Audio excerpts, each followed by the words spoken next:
Tu acredita que existe algum ponto positivo no movimento feminista? De forma alguma. Ajudou em alguma coisa? Eu, quando comecei a me posicionar como antifeminista, eu me posicionava como uma pessoa que era contra o movimento feminista atual. E aí, conforme eu fui estudando, conforme eu fui conhecendo pessoas também que estavam nessa há um tempo e tal, eu fui descobrindo que ele foi, tipo, uma merda desde que ele nasceu, assim. Como ele nunca assim? Ele nunca fez nada de bom, né? Foi sempre um movimento que dizia respeito a mulheres histéricas, querendo, na verdade, privilégios, né? E não direitos iguais. Elas queriam privilégios, elas queriam o poder dos homens, né? Privilégios por ser mulheres, mas elas não queriam as consequências, elas não queriam, tipo, os deveres, né? Advindos desses privilégios ou desses direitos que elas queriam. Então, sempre foi a respeito disso, né? Isso, na verdade, tem uma base. Aí você vai voltando, você vai até a Revolução Francesa, né? Onde tiveram lá as proto-feministas, que já eram mulheres revolucionárias, né? É um movimento da esquerda, o feminismo, não adianta. Eu sou feminista da direita. Não, você não é, isso não existe. Isso não existe, é tipo um quadrado redondo. Então, quando você pega as proto-feministas, Mary Wollstonecraft, Olympe de Gouges e tal, que foram mulheres as primeiras que levantaram as pautas feministas, que não necessariamente eram feministas, mas as que precederam o movimento, sufragista principalmente, eram todas mulheres revolucionárias, esquerdistas. Não existia o conceito de esquerda, mas eram o que a gente chamaria de esquerda hoje. Então foi um movimento que sempre diz respeito à vitimização, anticristianismo também, né? Todas as expoentes feministas eram contra a igreja, eram contra o cristianismo. Contra o sistema patriarcal, né, que elas endemonizam, né, que na verdade a gente sabe que não é para ser endemonizado. Mas então, por exemplo, o movimento sufragista no Brasil, né, que elas falam, porque a gente conseguiu a conquista do direito ao voto. Cara, é assim, as sufragistas no Brasil eram um grupo pequeno de mulheres de elite, tá, que não tinham o que fazer e que nas horas vagas se reuniam ali entre si para falar sobre política e tal. Então elas queriam ter uma participação maior na política. Só que eram mulheres. Você pensa que há mais de 100 anos, né, quando ocorreu o sufrágio no Brasil, não existia mídia social, não existia nada, você tinha o quê? Jornal. E olhe lá. Então, essas mulheres de elite, elas tinham acesso a informações de outros países, porque elas viajavam. Então, elas iam para Paris, elas viam o que estava acontecendo em Paris em relação ao sufrágio, elas iam para Nova York. Então, elas voltavam dessas viagens, tipo assim, puxa, achei um negócio para fazer. Então, elas se reuniam e formavam essas militâncias. E aí se debruçavam aí no direito de trabalhar. E direito de trabalhar de quem, né? Porque a mulher nunca foi proibida de trabalhar. Isso é uma outra falácia feminista. Mas então elas se reuniam para fazer burburinho, entendeu? E aí quando elas falam que elas conquistaram o direito ao voto, é uma outra grande falácia, né? Porque isso se deu lá em 1932. Enfim, não sei se você quer entrar nesse assunto agora, mas... Não, pode explicar. Não foi o movimento feminista não lutou pelo direito ao voto, mas não foi ele que conquistou? Luta, é isso? Né? A própria tem uma feminista na segunda onda, que é uma das mais famosas, né, que é a Simone de Beauvoir, que ela mesma assumiu. Ela falava que o movimento feminista nunca passou de agitação simbólica, né? Ela fala isso nos livros dela. E de fato, foi agitação simbólica e foi uma perda de tempo, né? As feministas no Brasil que lutavam, que iam para as ruas, né? Era um movimento de 100 mulheres, 150 mulheres indo ali na rua com cartazes, né? A gente quer voto e tal. Por que você acha que um homem, naquela época, né? Getúlio Vargas, na época que sancionou o direito ao voto universal, na verdade, em 1932... você acha mesmo que um presidente naquela época, um ditador, né, que depois ele veio se tornar um ditador, ele ainda não era, por que você acha que ele sucumbiu à gritaria de um grupo pequeno de mulheres histéricas? Você acha mesmo que foi por pressão das feministas que esse cara foi lá e decretou o direito ao voto universal? Então isso não faz sentido nenhum, tá? Isso não se sustenta.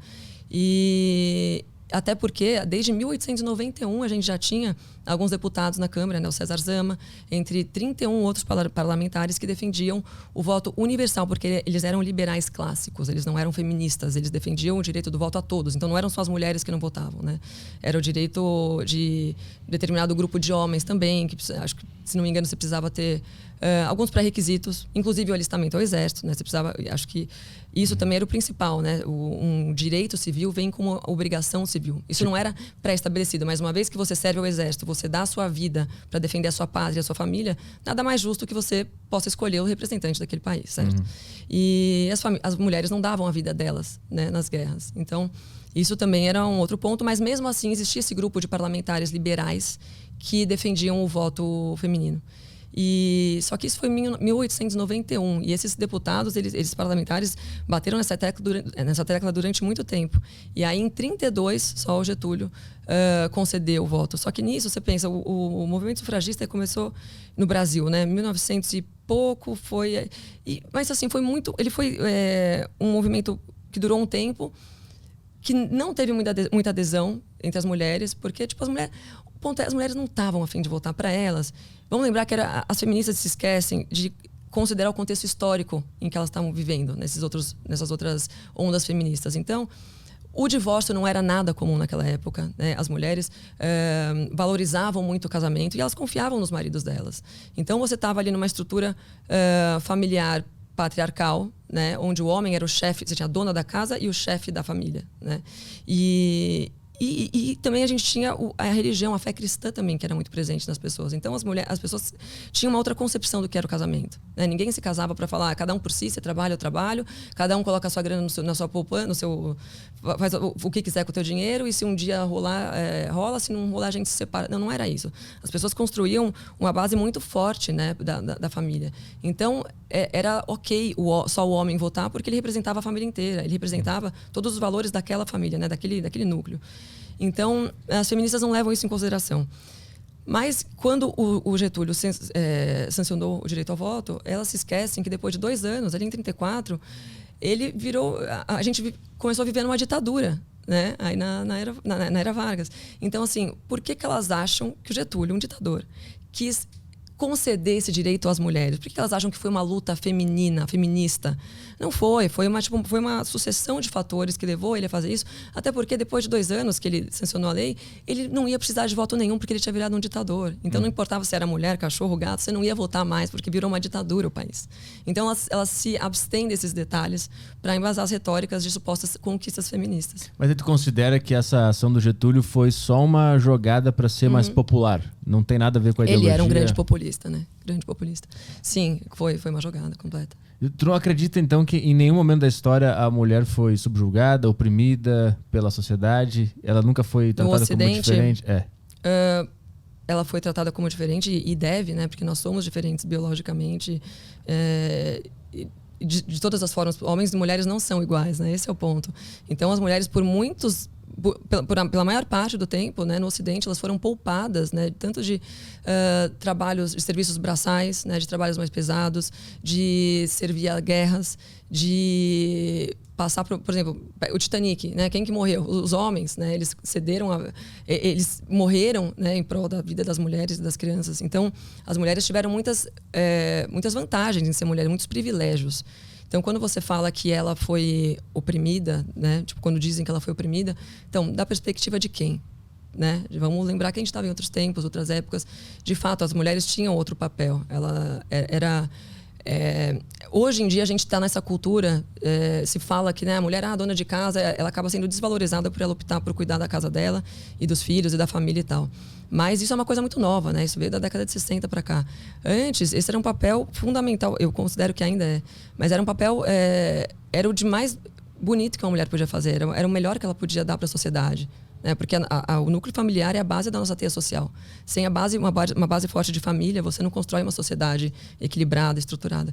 Então, quando você fala que uma mulher ela era proibida de trabalhar, ela não era proibida de trabalhar, ela poderia. A gente teve mulheres trabalhando durante todos os milênios da nossa história, da história da civilização ocidental. Só que elas optavam, os maridos gostavam disso. O marido queria chegar em casa no final do dia e ter um jantar bem feito, ele queria que a casa estivesse bem cuidada. E eu acho que isso o homem até hoje quer, né? Só que a gente está vivendo numa época muito cão mesmo, né? De valores muito distorcidos. Mas, então, eu não acredito nessa opressão toda que ela se baseia.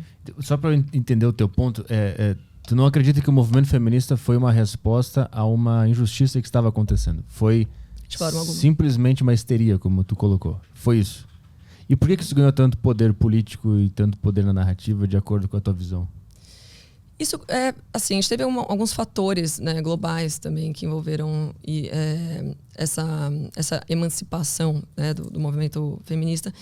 E a gente pode falar tanto da União Soviética, né, porque aí foi mesmo que o movimento ganhou força, né, as feministas marxistas soviéticas que ganharam muita força na época, e a gente sabe que a propaganda soviética, eles foram pioneiros, né, na propaganda, eles são realmente geniais no que eles fazem. A KGB, depois mais tarde, veio fazer um trabalho muito importante, mas desde a Revolução Bolchevique, né, lá atrás, eles já tinham a propaganda como era uma especialidade dos caras. Então, o feminismo russo, né, soviético, ganhou muita força e foi muito disseminado pelo mundo através da ideologia e das mídias, porque exatamente por isso, né? Porque era uma ideologia comunista. Por isso que eu falo que não existe feminista da direita. O feminismo é uma pauta comunista, né? Quem espalhou o feminismo pelo mundo foram soviéticos. O sufrágio teve ali o seu ponto de...